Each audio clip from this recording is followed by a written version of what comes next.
Hello, this is going to be just a video type video on wealth and hairdressing and that sort of line. So I'm going to use the comments that Richard made and try and answer them as in some way representing what queries that other people might have as well. So I'll just kick straight into it and we'll just see how it flows. Now I'm kind of starting backwards on the comments, so it'll seem wrong to start with, but hopefully it'll all work its way out as I go into this. That and wealth being total value of stuff, things, possessions, etc., owned by an entity.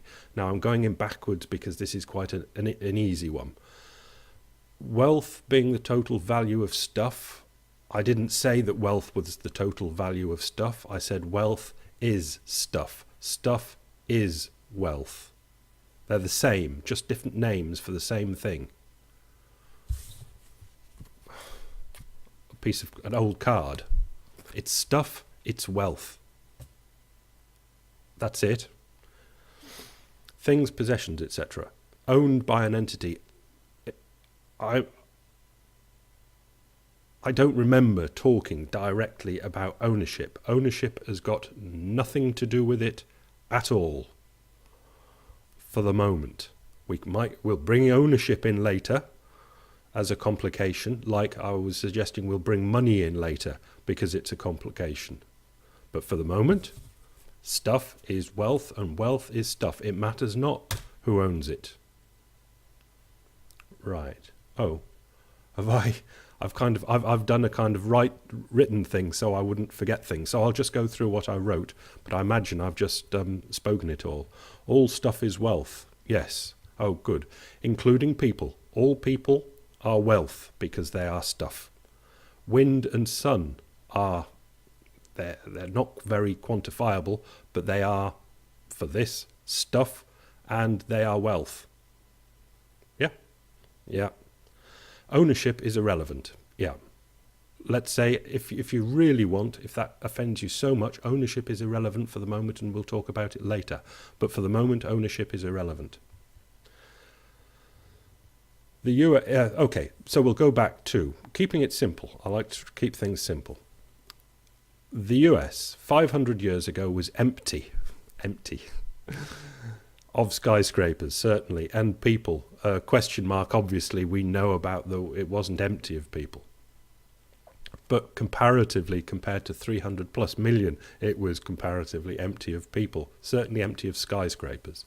But there was lots of fertile land, sun, water, and oil there, and many other things. Yeah? That was wealth. Question, is there more wealth, spelling mistake, in the US now or then? Now, I started with an answer to this, and it seemed a seemingly easy answer, and hopefully by the end of this it won't be a seemingly easy answer. So, is there more wealth, spelt correctly, in the US now or then? The answer is found in valuation. That's the second part, the thing that I've already talked about, but we'll come to again, but not in depth. Okay, back to Richard, who apparently had a session of acupuncture and massage, which cost £33. The masseuse now has £33 of additional wealth. Now, this is why I asked not to talk about money, because it confuses matters, but we'll go on. That can be exchanged with somebody else for other stuff. See the complication that's arisen here? I have nothing from this transaction that I can exchange with anyone else. Did I ever say that everything should be exchangeable? In fact, I said something that wasn't that. In fact, I lost £33 of exchange wealth. Again, just confusion based on what Richard wants to think about and probably what things that you want to think about, but it wasn't what I was talking about. Can somebody explain to me what I received from this transaction? And in a way, that's quite laughable, but we'll come back to that. If you leave it there, it's laughable. But obviously it's not laughable because Richard didn't leave it there. That is measurable and exchangeable. Now, did I say everything had to be measurable and exchangeable? No. If you can't measure or quantify it, how can it be valued other than by picking a random valuation out of the air? So, if you can't measure it and quantify it, see, Richard wants the measuring and quantifying. If you can't exchange ownership of it, what use is it? Does it even exist? How can it be classed as wealth? See, bringing in lots of what I would call advanced concepts that we can come to later, but I intentionally left out because I thought they might confuse everybody at the initial stages of trying to get together a very, very basic foundation for then building on. And again, this is why I did not talk of money. We can come to that later. What did Richard receive from this transaction? Answer, the same as someone with a new haircut, Okay, do I do the whole of the haircut thing again? Yeah, because it's obviously not been understood. Right. Stuff. Hair. It's wealth because it exists as stuff. But it has this other thing about it that it's valuated by the 7 billion people on the planet. Because it's my hair, I value it differently to the way you value my hair. If I have a nice haircut, I now value my hair greater than I did before. And there's a probable thing, actually I can't give a damn, but for other people, they would value, imagine that other people out there would value their hair, or their hair as a part of them, and then therefore value them more valuably out in society.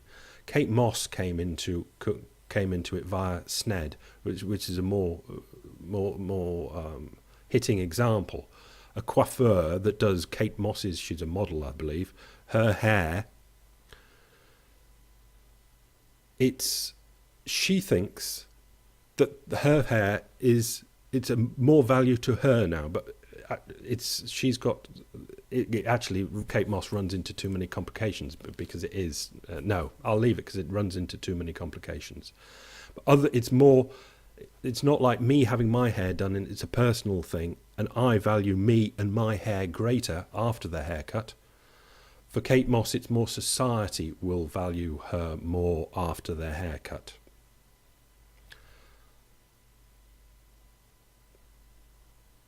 I think we come to it in the end. I think it sorts itself out.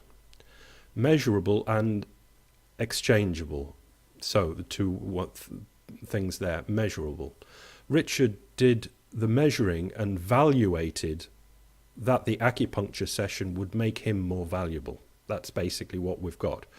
He valuated beforehand that the acupuncture session would make him more valuable to himself.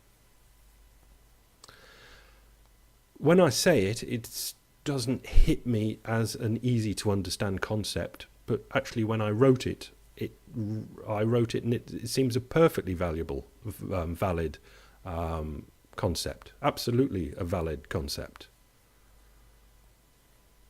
As long as you don't have the idea that wealth is chunky money thing that's to be exchanged, or gold bars, or things of obvious wealth. I haven't got anything of obvious wealth. A TV monitor, computer monitor, I'll get something for it maybe.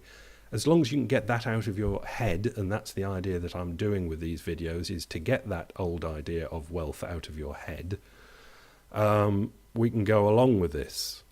But you've got to try and come to where I'm going with this basic concept, because if you stay up there, you just won't understand what I'm talking about. As I speak, you'll be going hubba from your position of what you think wealth is. So if you don't like me using the word wealth, where I say wealth, put in biddly bop. Exchangeable. I said nothing about exchangeable. If you can't exchange ownership of it, how can it be classed as wealth? This is, again, a quote from Richard there. Wealth is just a word I'm using. Again, if you don't like me using the word, substitute biddly bop. If you can't get to this concept I'm talking about, forget wealth. If it really, and I imagine there are lots of people, probably in America more, that have this thing about wealth creation and all this sort of thing. And it probably using the word wealth is wrong. Or too difficult for people because they've got such an idea of wealth. So substitute biddly bop. And 2, because we've got, if you can't exchange ownership of it, how can it be classed as wealth? Sunlight. I talked of Saudi Arabia yesterday. Sunlight. If you can't exchange ownership of it, how can it be classed as wealth? Sunlight. If you can't exchange ownership of it, how can it be classed as wealth? Sunlight. And right at the beginning, if you want to be clever, I said we can talk about potential later. If you can't exchange ownership of it, how can it be classed as wealth? Sunlight. All right, moving on. And we just get back to Kate's hairdo. This is Kate, what's her face? Forgot her name now. The model thing, anyway. If somebody took a photo of her and said hairdo, that photo is an item that can be exchanged and measured, I guess. So that photograph would be a contributing factor of wealth. Wealth being the sum total of all stuff a particular entity owns. Did I say anything about ownership? If I did, I'm very sorry, I made a mistake. But I'd like to think I didn't. The closest I get to ownership is, and this is why I wafted and went for this old YouTube, anybody that knows me from YouTube, that we get to this confusing thing of, we've got to presume that there is an I here, all right? And this I here in some way owns this hair here. So I can value my hair. That's what I'm talking about. But I think that's the only time I've really talked about ownership. But just to repeat on that hairdressing thing and the masseusing thing. I pay the masseuse in money, £33 or whatever, for the haircut or for the acupuncturing. That gets me to evaluate myself more. Now, if it's £33 more, that's just confusing because we're dealing with money again. It's just more. It's obvious you're valuing yourself more because that's what you spent the £33 doing, presumably. And as I said before, it's a short-term thing. It's a little firework of extra valuation because A, you'll soon forget it unless your massage and acupuncture really cures something that's been bothering you for a while. And then your extra value of yourself will be raised for medium term. But you can imagine for a haircut, it doesn't last long, and soon the hair's long again and needs cutting again. This is why I went into the longer term transformations, masseusing, acupuncturing and hairdressing and building cars are all just transformations. Building a car or a house is a longer term transformation. But it can all be built into the basic concept of wealth being all stuff with this thing tacked onto it of valuation. I think I've done a bit more. Yeah, I've done one more. Sorry to go on, but let's just say I'm amused by it. And if you're not amused by it, A, I'm sorry, and B, you don't have to watch the videos. Wealth is all the stuff in the world. I think we've done that now enough. All stuff is wealth, including people, wind and sun, and all sorts of other things. Everything you can think of. Flies. Valuation. Valuation is a dedicated follower of fashion. Now that's from an old song in the 60s. Dedicated follower of fashion. Okay, if you have that luxury, I've put that in because it's when you're rich, valuation is it's fashion as opposed to necessity. How can I say this?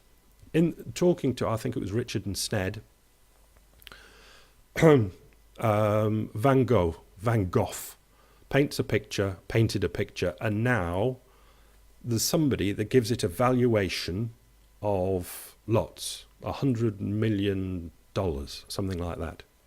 So let's say in 100 years' time, there's been a nuclear holocaust between now and then, and there are a few people left around, and they're still scrabbling for old tins of peas, and they break open this great big metal box hoping to find tins of peas in there and find this piece of paper with a few daubings on it. They are not going to be impressed. That is what I'm trying to say in valuation is a dedicated follower of fashion, generally when we're rich, as in we can spend, again, I'm confusing myself with using money, and we can come to it later, but they'll spend $100 million on a daub on a bit of paper, canvas.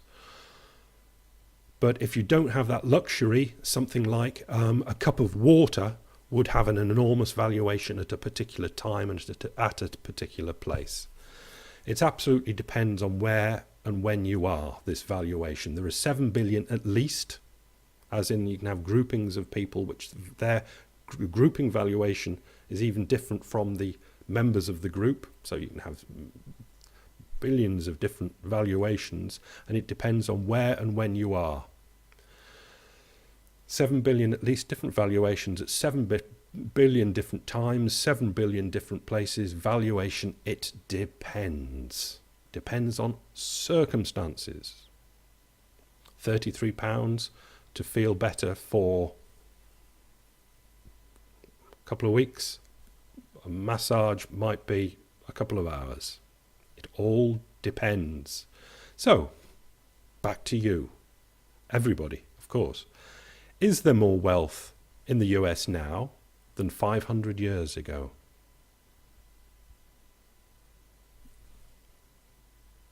Comments, please.